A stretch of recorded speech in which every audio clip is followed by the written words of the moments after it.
Hi there.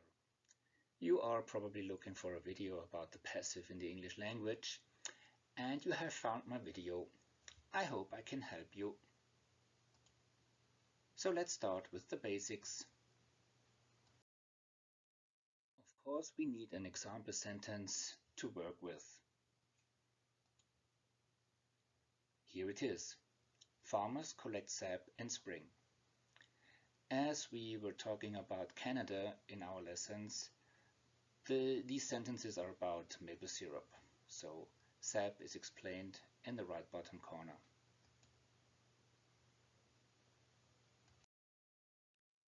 When we use colors for the different sentence parts, we have the farmers as the subject in blue, sap as the object in green, and the verb collect in this active sentence in yellow. In the passive sentence, we have the same elements, +1. And I hope the colors help you understand what has happened in the process of transforming the active sentence into a passive sentence.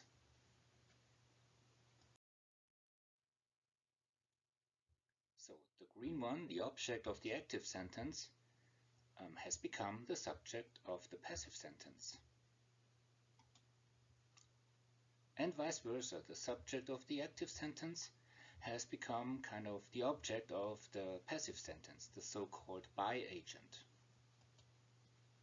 So the object becomes the subject, rule number 1.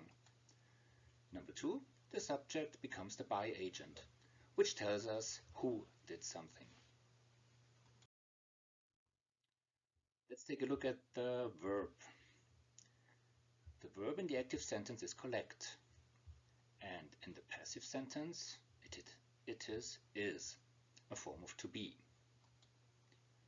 So first of all, we must determine the tense of the active sentence. Here it is the simple present. What do? We put the verb to be into that tense. And finally, we add the past participle of the verb of the active sentence. That's how we get the passive sentence when we have an active sentence. So probably your teacher asked you to do exactly this exercise, turn active sentences into passive sentences, and here you have the 5 steps to do this exercise. Of course, we need more than one example because there are negative sentences, questions, different tenses, so I prepared some of them and we will go through them together.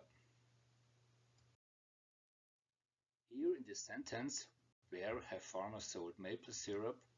Maple syrup is the object again. The subject, as you can guess, is farmers. And as we know, the subject becomes the by agent in the passive sentence.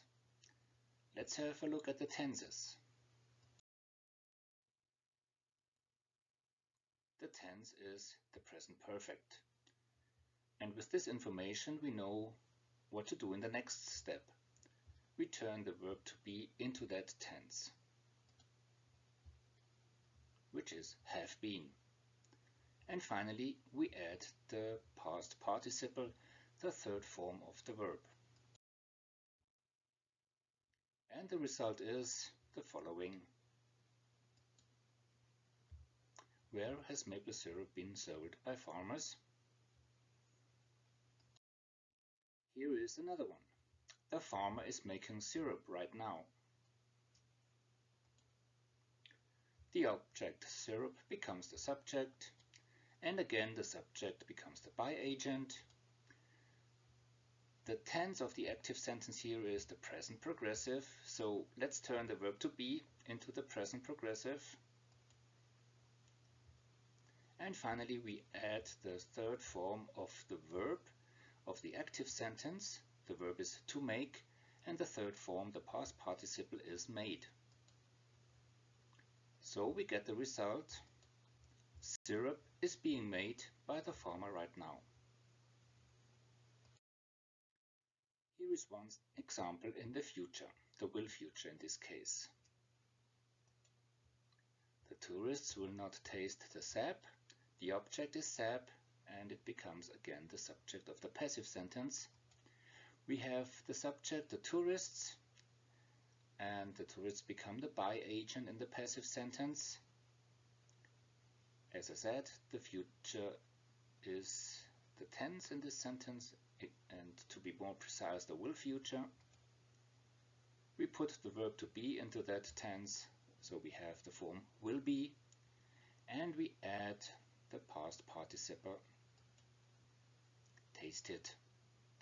So we get the result: the sap will not be tasted by the tourists.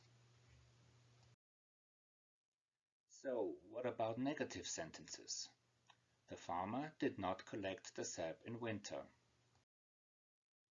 When we use the colors from which we used in the beginning, we have the subject in blue, the object in green, and the verb in yellow. The green one becomes the subject again, the blue one the by agent, and in this case the tense is the simple past. So let's put the verb to be into the simple past. This is was, in this case because it's singular. In the plural it would be were, of course.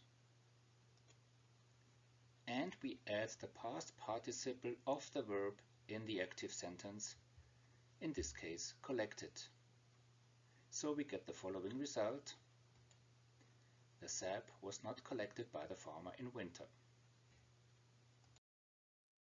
And finally, a question in the past. Did John see the big tree? The object, the big tree, becomes the subject again. The subject becomes the by agent. I think by now you know the different steps. We determine the tense. It's the simple past. So the form of the verb to be is was in this case, again singular form. And the verb is to see. We need the third form, the past participle, which is seen. And with colors it looks like this. And here is the result. Was the big tree seen by John? So this is already the end of this first part about the passive in the English language. This part was about the passive for sentences with one object. Of course, there can be two objects in an English sentence, and then you can choose which object you want to make the subject of the passive sentence. But you do not always have the choice, so it's kind of tricky a little bit. This phenomenon is called the personal passive if you want to Google it, or you just wait until the next video is released. So that's it, folks. If you want to do some exercises, go to eco4u.de and use the short link here, or you just scan the QR code. Bye bye.